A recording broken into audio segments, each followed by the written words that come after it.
one track, one freight train, one passenger train.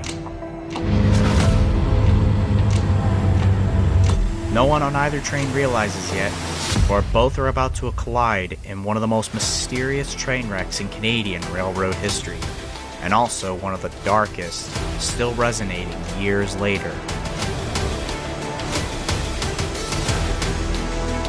Today, we're going to revisit one of Canada's deadliest train collisions and the worst up until 2017.